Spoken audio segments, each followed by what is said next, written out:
And then there's the example of rats, which I love. This is Jaak Panksepp's work, and he wrote a book called Affective Neuroscience, which I would highly, highly recommend. I have a list of readings, recommended readings on my website. It's a brilliant book, and he's a brilliant psychologist, really. One of the top psychologists as far as I'm concerned, both theoretically and experimentally. A real genius. He's the guy who discovered that rats laugh when you tickle them. They laugh ultrasonically, so you can't actually hear them, but if you record it and slow it down, then you can hear them giggling away when you tickle them with an eraser, which is sort of like their mother's tongue. It's often what lab people use as a substitute for the licking of the little rat by the mother. And he discovered the play circuit in mammals, which is like a major deal, right? He should get a Nobel Prize for that. That's a big deal, to discover an entire motivational circuit whose existence no one had really predicted, you know, apart from the fact that obviously mammals play. And even lizards, maybe. Some of the more social lizards seem to play, you know. So anyhow, what Panksepp observed, and I think this is a brilliant piece of science, is that, first of all, juvenile male rats in particular like to rough and tumble play. They like to wrestle. And they actually pin each other just like little kids do, or like adult wrestlers do. They pin their shoulders down, and that basically means you win. And so, okay, so that's pretty cool. But what's even cooler, I think, well, there's three things. One is the rats will work for an opportunity to get into an arena where they know that play might occur. And so that's one of the scientific ways of testing an animal's motivation, right? So imagine you have a starving rat and it knows that it's got food down the end of a corridor. You can put a little spring on its tail and measure how hard it pulls, and that gives you an indication of its motivational force. Now imagine the starving rat that's trying to get to some food, and you have a little spring on his tail, and you waft in some cat odor.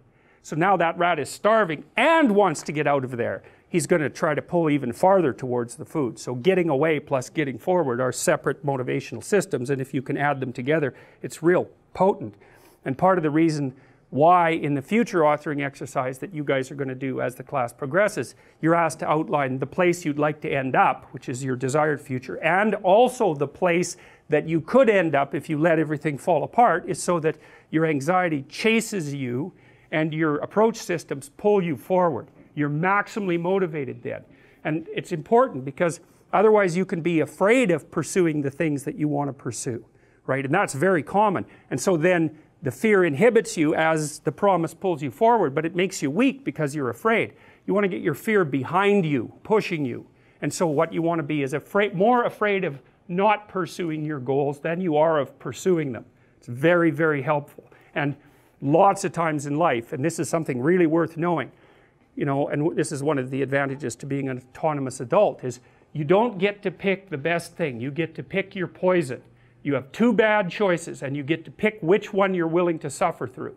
And every choice has a bit of that element in it. And so if you know that, it's really freeing, because otherwise you torture yourself by thinking, well, maybe there's a good solution to this, you know, compared to the bad solution. It's like, no, sometimes there's just risky solution 1 and risky solution 2.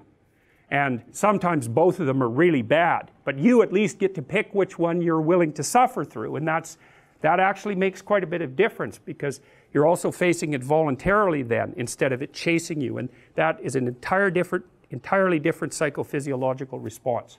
Challenge versus threat, it's not the same, even if the magnitude of the problem is the same. And so putting yourself in a challenging, let's call it mind frame, you can't just do that by magic.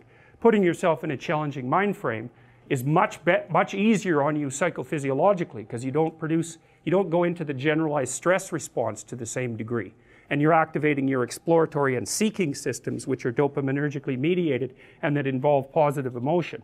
So if you can face something voluntarily rather than having it chase you, it's way better for you psychophysiologically. So that's partly why, well, it's worthwhile to go find the dragon in its lair instead of waiting for it to come and eat you.